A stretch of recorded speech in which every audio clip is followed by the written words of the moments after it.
Good morning, everyone. I heartily welcome all of you for this morning service. In the name of the Lord and Savior Jesus Christ, today is a great day in all of our lives because in spite of all these difficulties and different timings we have, but still God is so faithful to us. He still keeps us alive with His mighty strength. So today is the most important topic that we are going through a series of message. But before we go into the message, shall we all look to the Lord in prayer and ask God's help for today's morning meditation? Shall we all pray and look to the Lord in prayer? Precious God, my dear loving Heavenly Jesus, we really thank you, my Father, for your blessed morning today, my Father.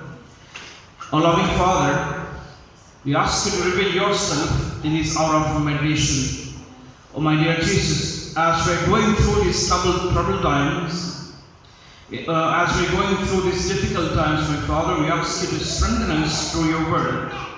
We ask you to reveal yourself through your word, my Father. And as we're going to have the hope on you, and we are waiting for your word, to let all the words speak to us, my Father. Let your guidance be with us. And especially, my dear Jesus, as I'm standing before your children and speak, my Father, let your guidance be with us. Let your presence be with us. Not me, my Father, only you going to speak with all of us. Let your presence be with us. In Christ's name I pray. Amen. So once again, I'd like to invite all of you with a glad happiness today morning. So as we're going through a series of messages called God's Wonders in the Wilderness. Yes, so we are going through the series of messages from approximately 2 to 3 weeks. So we have learned so many lessons by this wilderness, God's wonders in the wilderness. First of all, what is the main purpose? We have learned about all these things. So what is the main purpose of the wilderness? And second thing is we have dealt with, so what kind of lessons we can learn through the wilderness. Yes. So the main purpose is to humble us and to seek our hearts and to search our hearts. So these are the main things that we have seen already, and the main lessons of this wilderness is do not tempt God. And say that we have been in a wrong sense. So do not tempt God. So that's what we have learned in the last week of message. But now today is the most important topic called Preciousness of Wilderness. What we can have the precious things in the wilderness. I hope you're able to understand. One thing I'd like to tell you, my friends, as I'm preparing this message, I'm blessed with the preparation of this message because God is speaking to us with live examples. God is alive, so always speaks with us as live examples. So, let's all concentrate on this message with keen interest. So, the preciousness of the wilderness is very important to experience. And I'd like to tell you, the purpose of wilderness is to understand why we are in the times of wilderness. And the lessons of wilderness, the motto of the lessons of wilderness is to acknowledge what kind of lessons I should learn in times of trouble. But today's topic is the preciousness of wilderness is related to the experience of the wilderness times. Today's topic is always reflects the experience of a real Christian or a believer. What do you mean by preciousness? Preciousness means it's a kind of value, or preciousness means it's a kind of it's not even we call as materialism, but it's invisible thing related to the respect. Yes? So it's a kind of value to all of us. But as human beings, we have the little nature called I need to be recognized for my work. I need to be recognized and I need to reflect the same thing what I've learned through the word. That's what as humans we have this tendency. But as every person cannot be recognized for his own work because he doesn't know what kind of preciousness he has in his field. So as like my friends, even the Christian believer, even the Christian people, has some kind of preciousness in their Christian life. What could be the preciousness? What could be the real valuable things in the Christian life? And so many people, I heard so many saying people like, Christian life is very horrible life. It's very hard time. I cannot go through these situations. I cannot handle the situations. Yeah, of course, it might be. You cannot handle the situations. But if at all you could learn the preciousness of the Christian life, you could live the life very easily. That's what very important thing, my friends. And let me tell you, preciousness is recognized by the value and the works we do. But in the Christian life, it's different. In the Christian life, the preciousness will be recognized by the spiritual life, and the spirit-filled life. These are the two different things which are very, very important in our lives. Spiritual life is totally different variant from the spirit-filled life. So as we have seen some of the examples from the Bible, the heroes of faith, do you think all the heroes of faith are spiritual lives or spirit-filled lives? Both. There is a relation between these two words. Until unless you have been filled with the Holy Spirit, you cannot live the spiritual life. That's true. Until unless we filled with the Holy Spirit, we cannot live the spiritual life. That's right.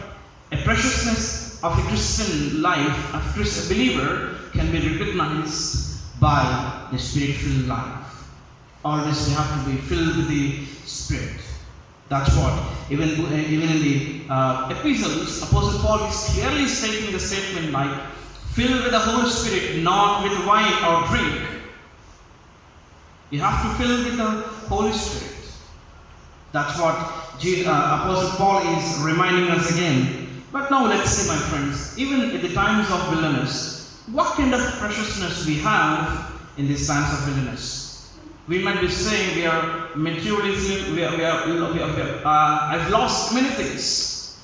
I've lost financially, I've lost mentally, I do not know what to do in these times, I do not know how to proceed in these times. Yeah, of course, we do not know how to proceed. We do not know what to do now, and we do not know how to deal with situations. But let me tell you one thing, my friends. God is a God who gives us the value for every situation. Amen? Yeah. God is a God who is able to turn the situations upside down. Just as like the 12 disciples, 12 apostles have turned the world upside down. Now let's see what kind of preciousness, how we are preciously made in God's sight. What kind of preciousness we can learn through these times of wilderness. First of all, the first thing is Christian education. The first precious thing is Christian education. Lessons are totally different from the Christian education. Lessons could be from the different perspectives, or it could be different realm. But Christian education focuses on only one thing. Christian education focuses only on the spiritual knowledge. Christian education always focuses on only one thing, that is spiritual knowledge, which is based upon the scriptures, not based upon the incidents, not based upon the accidents, but based upon the scriptures. That's why, my friend, God always tries to educate every believer in this world. But that education will be applied only to the few believers. In the list of the believers, there will be so-called pastors, there will be so-called evangelists, and there will be so-called many other people. But let me tell you one thing, my friends. Christian education is for all the people, not with the particular people. Let me tell you one thing, my friends. What do you mean by Christian education? It means to attain the spiritual knowledge by the hard times like wilderness and equip ourselves based upon the biblical scriptures. I'm repeating again. Christian education means to attain the spiritual knowledge by the hard times like wilderness and equip ourselves based upon the biblical scriptures. For example, Moses he was trained well in the land of Egypt for approximately 40 years. As he was the son of Pharaoh, he was in the royal family, so he was trained well in all of his education, in all of his subject matters. He got the good grip in his hand, how to deal with the situations. You know, my friends, Moses had the royal life, richest life. In his riches, he did not know from where he was. He didn't recognize how I was grown up. And one of the other day, I had to realize the real thing and had to go back to the own people. So that's the different story. So if you have Bibles with me, please go with me to the book of Acts, chapter 7 and verse 22. Book of Acts, chapter 7, verses 22. There we can find a wonderful passage. It's a wonderful thing that we can have this one. Book of Acts, chapter 7, verses 22. Anybody help me, please? Moses was educated in all the wisdom of the Egyptians Mm-hmm. and was powerful in speech and action. Yeah. He was powerful in his speech and action. He was educated. His education qualification was very high in those days. You know one thing? The literature of Egyptian literature, it was very unique. And it was highly qualified. Until before the Egyptian literature, nothing was invented or implemented. The first person to implement the literature is Moses only. How we could say that is because he was grown up in the royal family. So Moses, he was called by God. He was caught by the calling of God, and he was trained well in such a way that he could equip himself by rejecting the royal life. He rejected the royal life and he came to his own people and said that God is calling all of us out from the Egypt. That's known as Christian education, my friends. And nowadays all the believers do not know where he is from and do not know where he is going, and do not know what he is doing. That's the sad thing that we can find even in the believers. I'm going to the church and praying and listening to the God's word and trying to be like be like Christ, but it's not happening. Why? Because they do not know what could be the precious thing in the Christian education. Every believer has responsibility to learn about the Christian life for what I'm called for. You know one thing, my friends, every human being has a specific purpose to come to this world. It might be a heathen, it might be a Christian, whatever it may be. Whoever it might be. Every believer, every person has his own purpose to come to this world. But, let me tell you one thing, my friends. I'm very proud to say that only Christian believer, a mature Christian believer has known his own calling. Let me tell you one thing, my friends. I would like to share a small example, my own testimony regarding this topic. So last 4 weeks, I was fasting and praying and asking God that, Lord, what's your purpose? You have called me to the ministry. You have given me an opportunity to serve you in this good institute.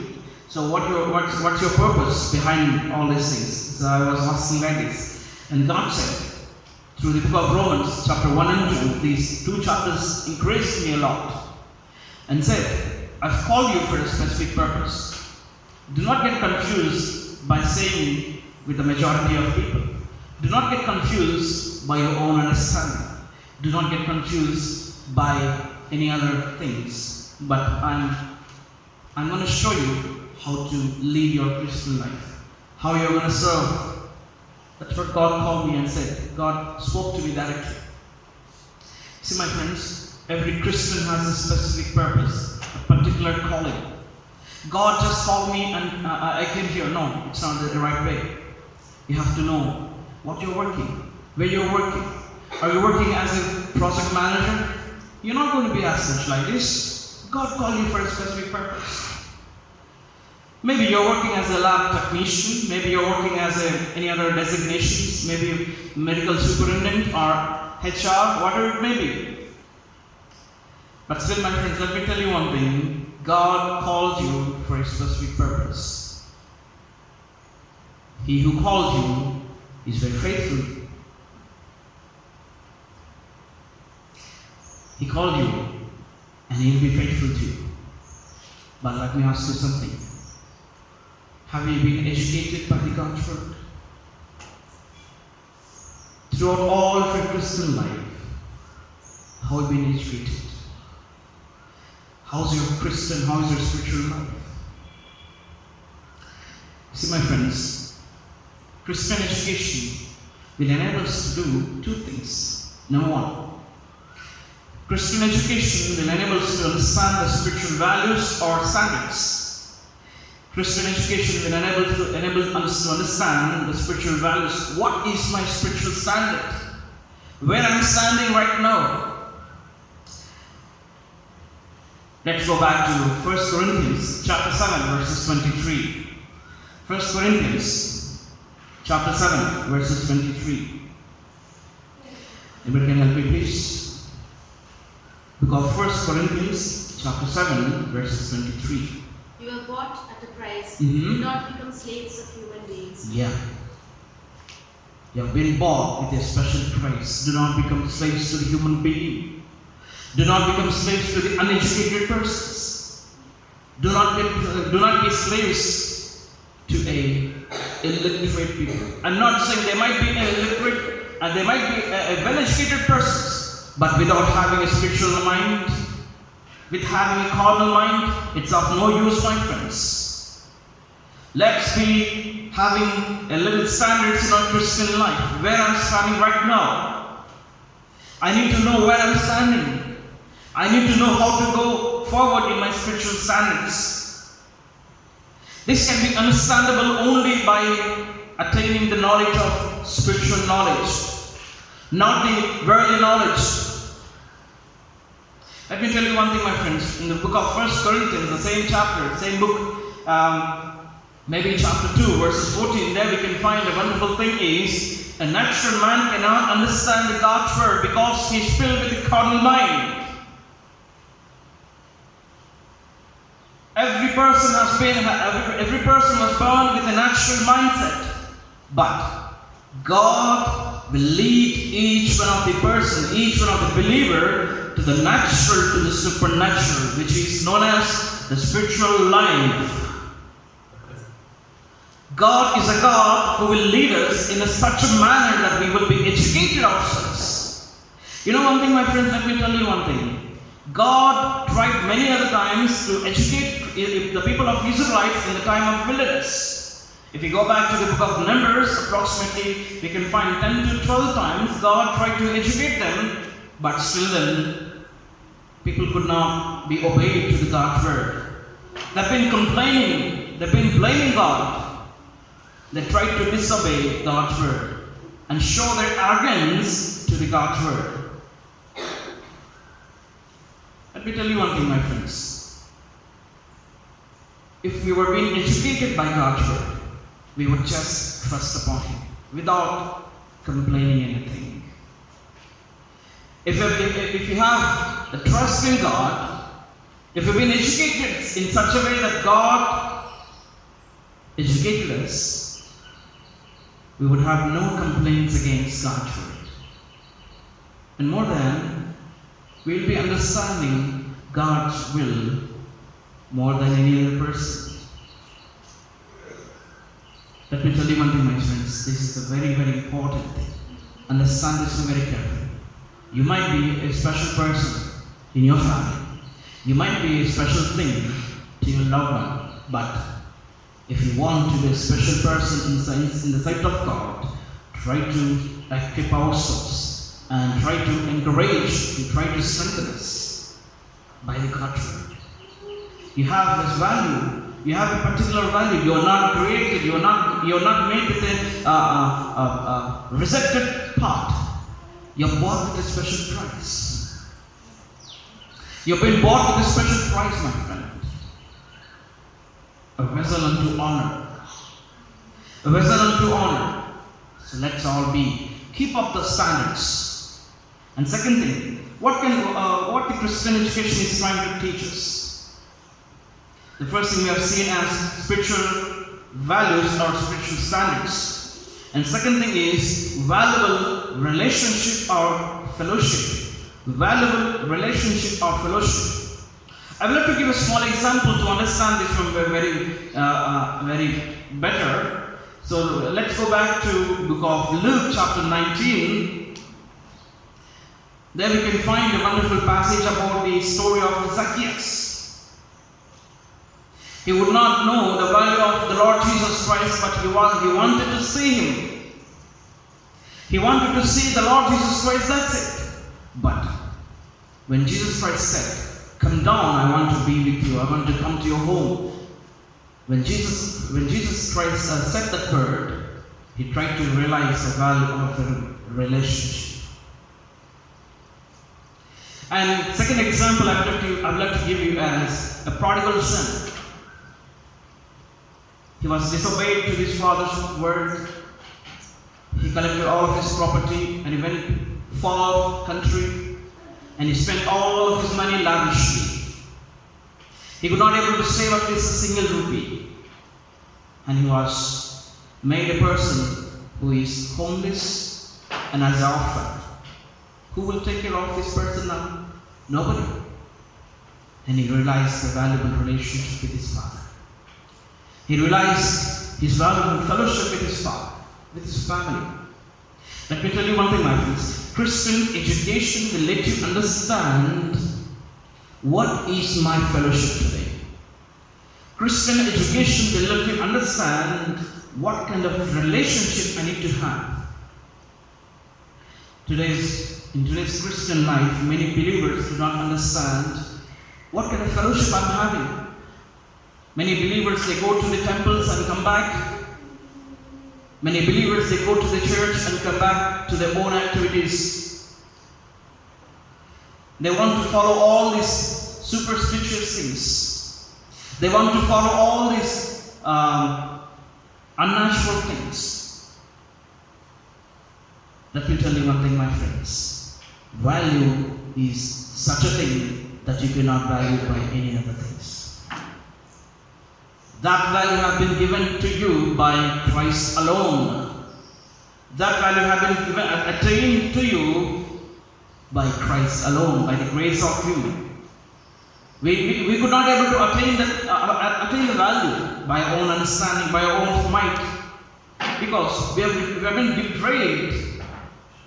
But let me tell you one thing, my friends. Valuable relationship will enable you to understand what your calling is.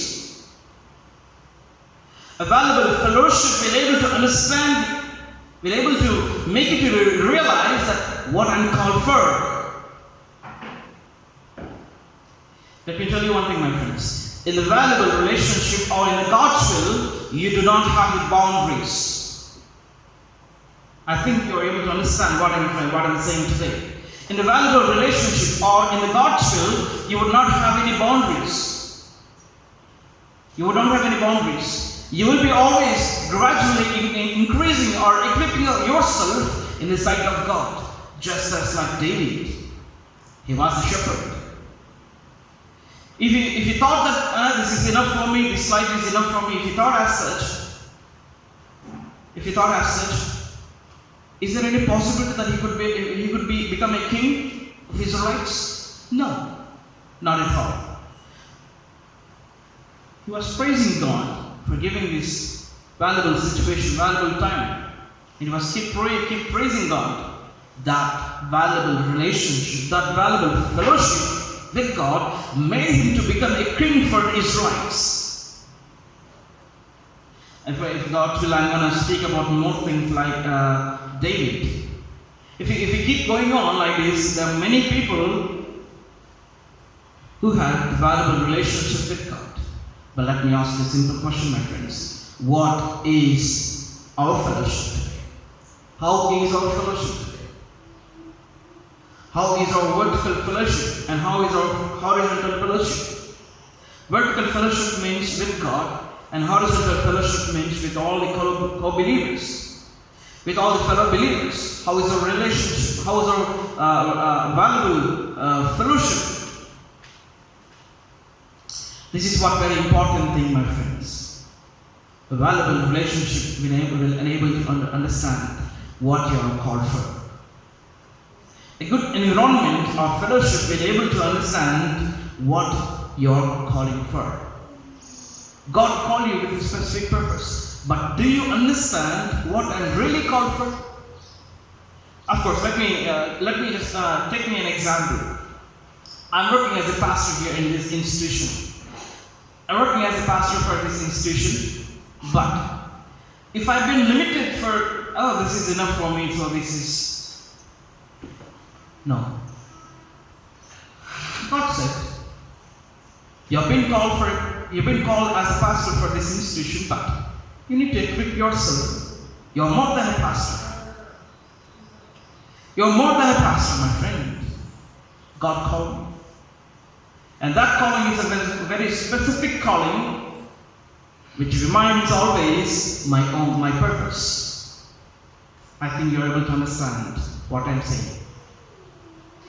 So that's what. You might be having a highly equipped designation, but you're not. You're not going to be stable in that one. God is asking you to develop. God is asking you to equip yourself by the valuable relationship with God. And second thing, we'll move forward very quickly. Second thing is, so what could be the preciousness of the wilderness? The first thing we have seen as Christian education. God is trying to educate us, just as like a good master, good teacher. He's a good master for us. Let all the spiritual values to be increased, and let me be in the valuable relationship. Before I go to the second point, I'd like to share a small story, my friends. Once, a small boy, he was angry with his father. And he's saying that, Father, do I have any value in this family? Can I be recognized as a valuable person in this family? Though I'm a small kid. That's what the question asked by son to his father. And the father went inside and got a small stone in his hand, which is like a granite or some other things. So he gave the stone to his son and said, go find the value of this stone.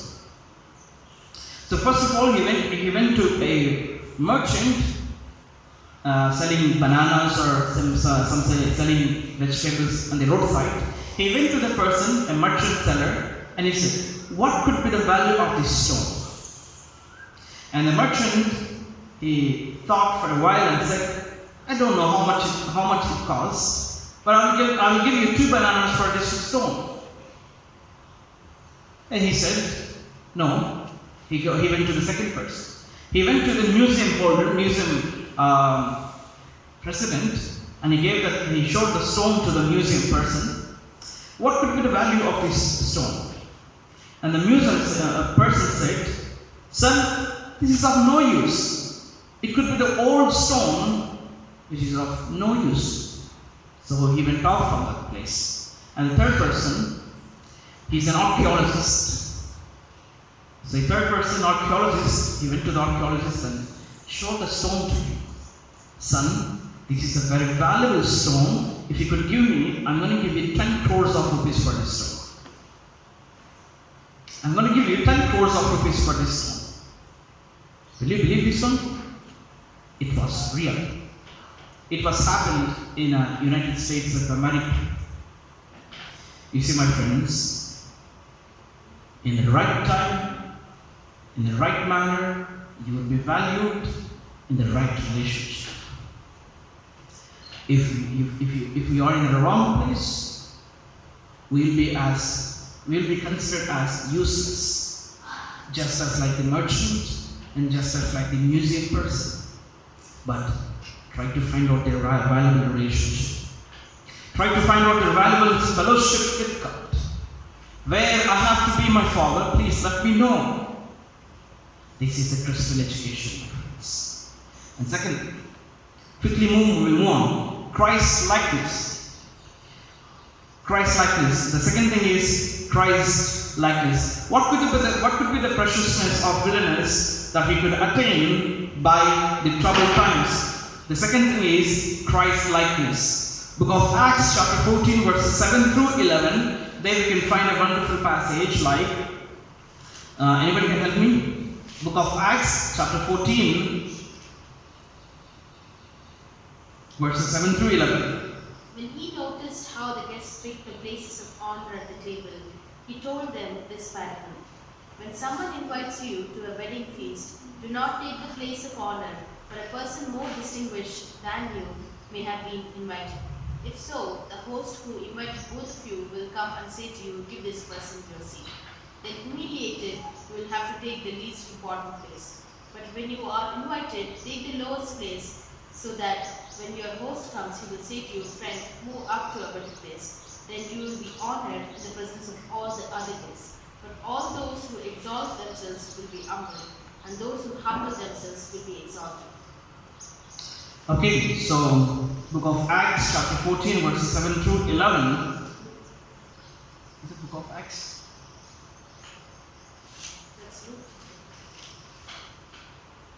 Book of Acts chapter 14 verses 7 through 11. It was a wonderful passage about describing about the disciples of Jesus Christ, apostles. Yeah. Where they continued to preach the gospel, in Lystra there sat a man who was lame. He had been that way from birth and had never walked. He listened to Paul as he was speaking. Paul looked directly at him, saw that he had faith to be healed, and called out, stand upon your feet. At that the man jumped up and began to walk. When the crowd saw that Paul had done, they shouted in the Lycaonian language, the gods have come down to us in a human form. Yes. So there we can find a wonderful passage like all the people in Lystra, they were exalting Apostle Paul and the disciples of Jesus Christ. So why? Because they healed a lame man who was crippled from his childhood days, from his birth times. So all the people, they exalted Apostle Paul and said, "You are like God. You came to us like God. So we do not forget you." In their own language, Lycaonia, that was the language used by people in Lystra. So it was saying that Apostle Paul, he was considering always likeness of Christ. This is very important, my friends. When you realize the preciousness of wilderness, you become like-mindedness of Christ. You become likeness of Christ. How we can become the likeness of Christ? I would like to give you two little points on this one.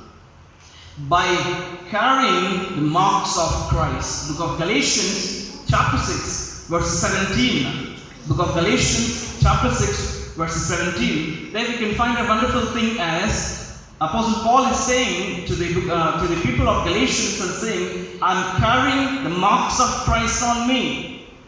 If Lord's will, I'm going to give you a little message on marks of Christ in some other time. But let me tell you one thing, my friends. The preciousness of wilderness will enable us to understand the Christ likeness in us.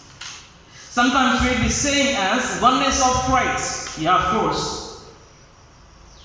If our thoughts have been mingled, if our sayings have been mingled with Christ, that's called oneness of Christ. But likeness means it's totally different. Acquiring the attributes of Jesus Christ into us is known as likeness of Christ. God created Adam and Eve in the likeness of Him, but they have lost the likeness of God. the second Adam, which is Jesus Christ, who is Jesus Christ, came to this world and attained the image of God. He wants to have the image of God upon us. By having the image of God upon us, Christ is still trying to educate us throughout the ages, throughout many centuries. But let me tell you one thing, my friends. If at all we carry the marks of Jesus Christ, marks of Jesus Christ will enable us to have the likeness of Christ, my friends. And second thing is characteristics of Christ. 1 Corinthians chapter 11 verses 1, where Apostle Paul is saying, "Be ye followers of me as I am of Christ." This was the statement given by Apostle Paul and saying, "I am the follower of Christ, so all of you be as such also." How daily he is speaking about the things like, "I am the follower of Christ, so you have to be like this." So this is very important thing, my friends, that Apostle Paul is clearly saying as, "I am the follower of Christ." That means he is carrying the marks of Christ. He's carrying the marks of Christ, my friends. Today, let me tell you one thing. Have you been recognized the preciousness of your wilderness? Though you might be in the troubled times, you might be in the difficult times, have you been recognized the preciousness? Are you able to understand the message? Before we close this message, I would like to ask a simple question. What kind of preciousness you are attaining by the Christian life? As a believer, as a real Christian, what kind of preciousness we are attaining in the sight of God? Let's question ourselves. Shall we all pray? Let's all pray to God and ask His help. Precious God, my dear loving Jesus, we really thank you for this blessed time that you have given to us. Oh dear Father, really my Father, as we're going through these precious wilderness times, thank you Lord, you've been able to really make us to realize and recognize the preciousness of the Christian life, my Father. Thank you, Jesus. Especially, my Father, I'm praying for all of us that we have gathered here to attain the preciousness, to understand the valuable relationship with you, my Father. Let your guidance be with us. I commit all of our hands into your mighty hand. I commit all of our hearts into your mighty hand. In Christ's name I pray.